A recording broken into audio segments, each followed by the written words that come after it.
Hey guys, and welcome back to Eden. So, let's just jump right back in. Sion chuckled and began to smile. It felt like this was the first time I saw a real smile from her. The simple fact that I was able to see this may have meant that what I was doing was worthwhile. Let's go, Sion. For the sake of a future without regret. Yeah. Oh, they're so cute. Oh gosh. Okay, there's the thumbnail, guys. We gently took each other's hand, like two kids about to dance together for the first time.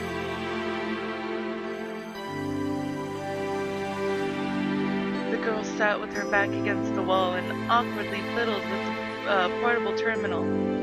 As she had not used such a device for many years, she wasn't very efficient in cracking the code, but she still managed to do it. She read the message on the screen. It appeared that the detonation sequence had been successfully terminated. Despite everything, this is still the home where we were born and raised. I cannot blow it up.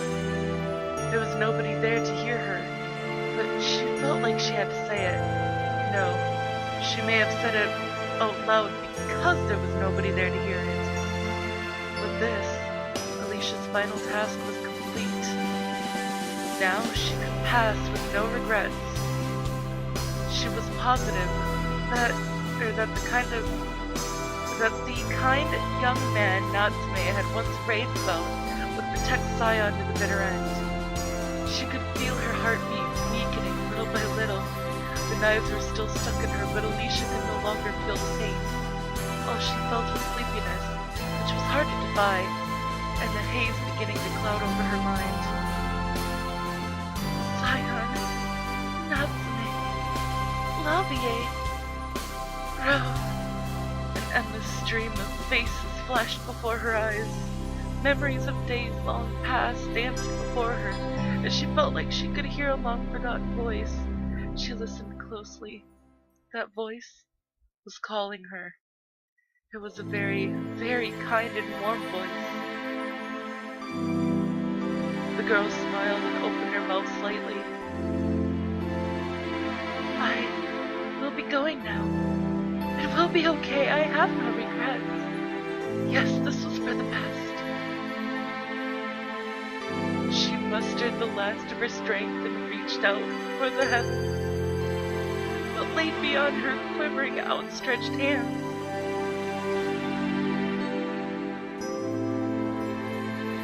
In order to find out, her heart ascended to the sky.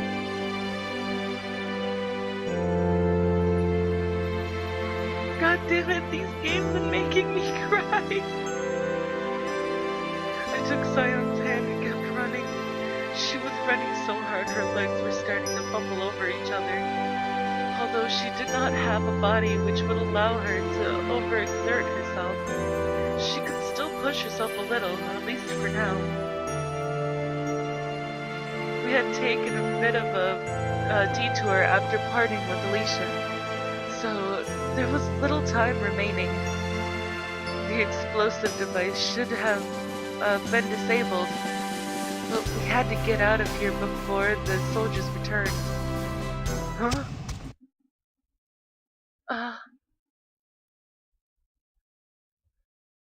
We came to a stop. Freedom was practically a step away. So, you really were still here. A single man stood in our way.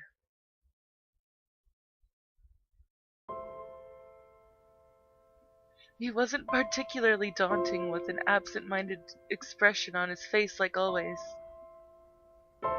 Well, I am still the man in charge. It'd be pretty uncool if I ran away at the first sign of trouble.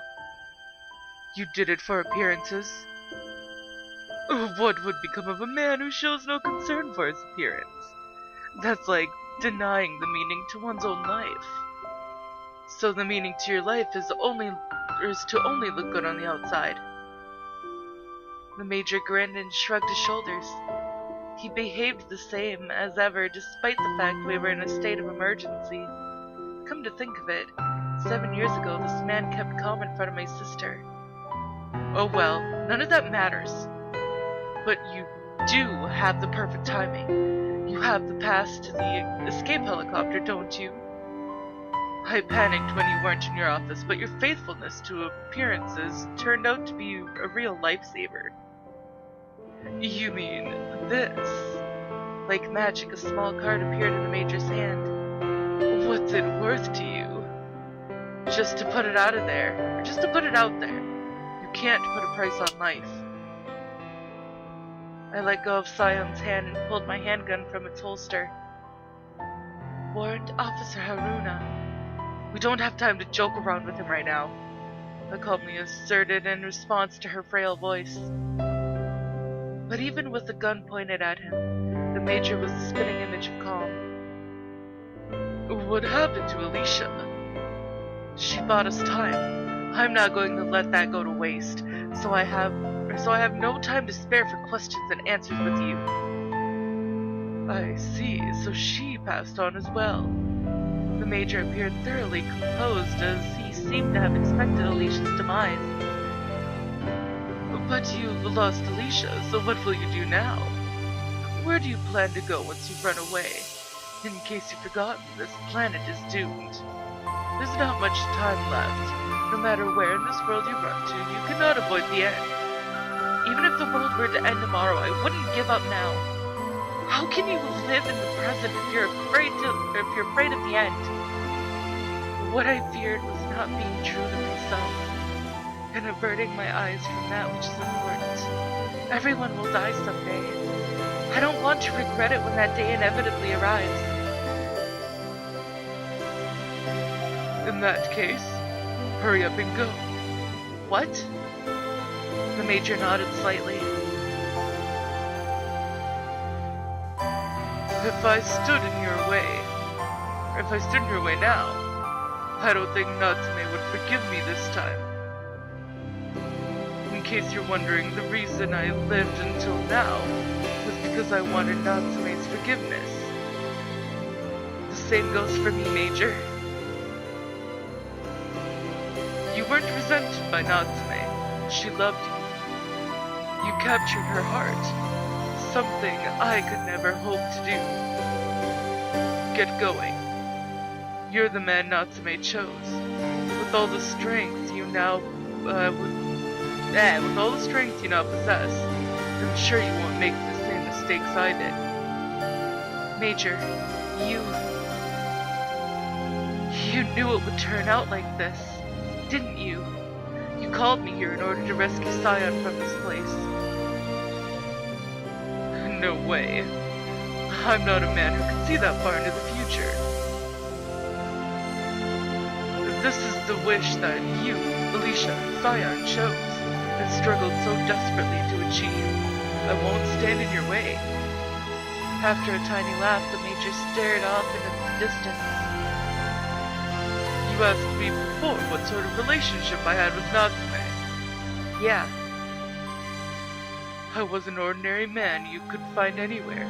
I entered a military academy just like my parents told me to, became a lieutenant and came here. Then I met Natsume. I was assigned to protect her just as you guarded Sion. I was attracted to that lonely-looking girl, hopelessly captivated if you will. She was certainly something special. And although I knew how lonely she was, I couldn't do a thing for her. Absolutely nothing. Were those eyes of his reliving memories of the distant past? Memories I did not know. Memories of my sister when she was at this facility. Although they were my orders, why did I even bother to pursue Natsume? Why couldn't I just leave her in peace? No, I knew she wanted to go outside. I should have taken her with my own 2 hands. Just like you are now, Ro. I'm not here to fulfill your wishes. I know, but that's just how I'd like to imagine it. I'd like to lighten my sins, even if it's just a little. Major Inaba's sins. Was his sin bringing her back to this facility? everyone decides on their own just how much their consciousness weighs on themselves. So I couldn't tell just how guilty Major Inaba felt. My sister was no longer with us, so seeking forgiveness would be futile. I felt like I had to do something. I guess I'm pretty pathetic. I more than likely never once actually hated the Major. My anger at how helpless I was likely far surpassed any resentment I ever felt for him. I couldn't hate this man, even though he took back my sister. Somewhere in my heart, I knew he felt much worse about what happened than anyone else. Or perhaps I should say worse than I did. I returned my gun to its holster. We're going now. Yeah, if you don't hurry up, everyone will be back. He grinned at me once more and handed me the pass. I accepted it silently. There was nothing more to be said. All that remained was to protect what I had been entrusted with. Major Inaba. Sion stepped forward soundlessly and faced the Major. Thank you for protecting me.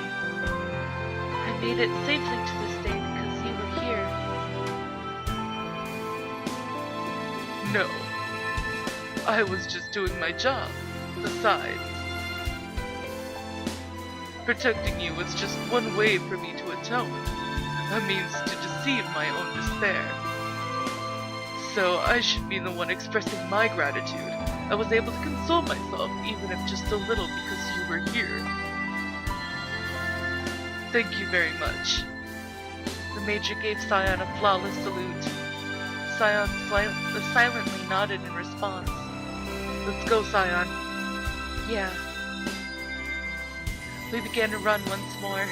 We passed the Major and ran towards the door. Warrant Officer Haruno. Oh, goodness. Yes. I believe in you. This time, by my own volition. I believe you when you say you won't give up on the present. I believe in you completely. So, take me away to the ends of the world. Sure. I would never betray this girl who held so much faith in me. This girl who so willingly showed me her smile and gave me her trust. I would protect her in every way possible. Alicia, Lavier, Major, we will do all we can to shake free of the sadness. We'll live up to everyone's hopes and dreams. Because we've chosen a future with no regrets.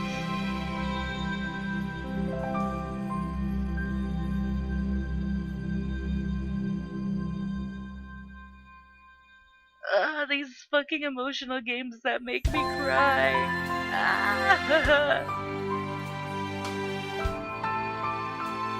That bird was unbound from her chains and released from her cage.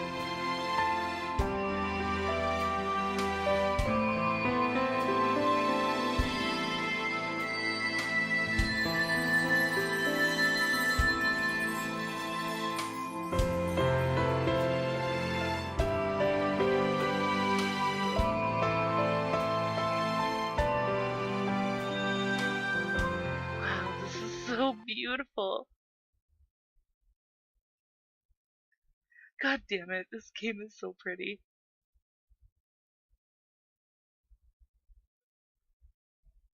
I don't even know how to express everything that I feel about this game without swearing.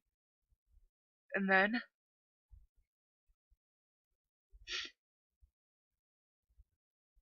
the world became theirs alone.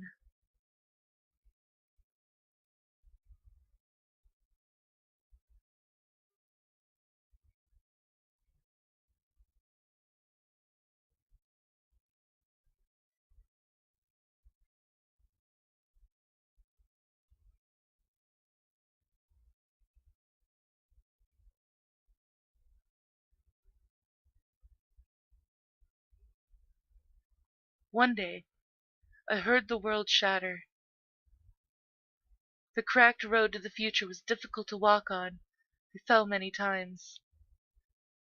But I always made a point to stand back up. I will stand up as many times as it takes because you are here. Until the very day the world ceases to be, I won't be afraid to keep moving forward.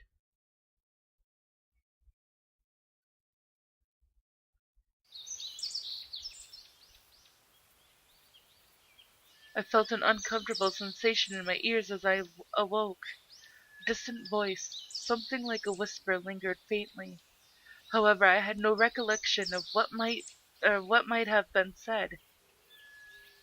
Oh well, there was no use in thinking about dreams.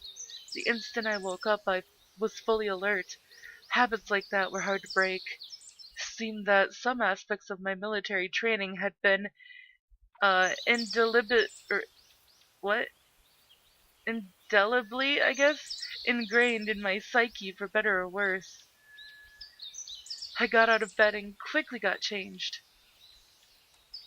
I took the gun from my pillow side and secured it in my underarm holster before putting on my coat. That's not to say I needed it, and my housemate didn't like to see me carrying it, but I always felt uncomfortable if I didn't have it. I smiled wryly, amused at how paranoid I still was, and decided to head into the living room. As expected, no one was there. She had never once woken up before me since we came here. This was the status quo. I paid it no mind and headed to the kitchen. Okay then. Breakfast came before anything else. That being said, the fridge wasn't exactly well stocked, and I didn't really know how to make anything fancy. I checked what we had available and started to think of a menu. There's the leftover bread from yesterday, some eggs. I made scrambled eggs yesterday, so I guess sunny side up would be good for today.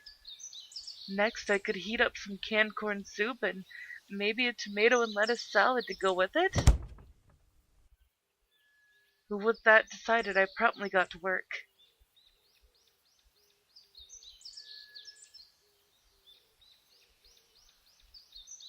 I set out the plates on the table and transferred the sizzling eggs from the pan. I served the salad I had already prepared and set out the bread and soup. I unspeakably detected aroma drifted through the air, teasing my appetite. All right. Just as I was about to head back into the kitchen, the door opened. With a quiet pitter-patter, she entered the room with her long hair waving gently behind her. Her eyes were drowsy, and I wasn't sure where she was looking. Morning, Sion. Good morning. She was almost able to finish her sentence before flopping at the table. You know, if you're going to greet me, you should at least try to finish your sentence. She seemed like the kind of girl who was taught proper manners at some point, but had long since stopped caring. Did you wash your face? She fell asleep. With her face firmly planted onto the table, she fell back to sleep. I wasn't sure, it wasn't as if she needed to wake up early, and I appreciated the part of her that tried to do so, but it doesn't count if she just falls asleep in the living room. Hey, Sion.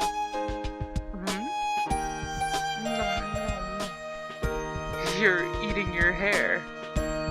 I guess to be accurate, she was just gnawing on whatever hair fell in the vicinity of her mouth, but still, it looked like she wasn't just sleepy but hungry as well. She was like a child. Sion, eat or sleep, pick one. I'll eat while I sleep. Can you really do that? Look, it's tastier than your hair. You eat it before it gets cold. Sion finally picked herself up and grabbed her knife and fork. You've got it backwards. The knife goes in your right hand and the fork in the left. I'm ambidextrous, she said dully, still seemingly half asleep. It was more a matter of manners, though. Wanting a girl as beautiful as Sion to use proper table manners may have than a selfish wish on my part. Thanks for the food. Contrary to my expectations, Sion stabbed her pork for the egg yolk. Oh well, this was probably fine.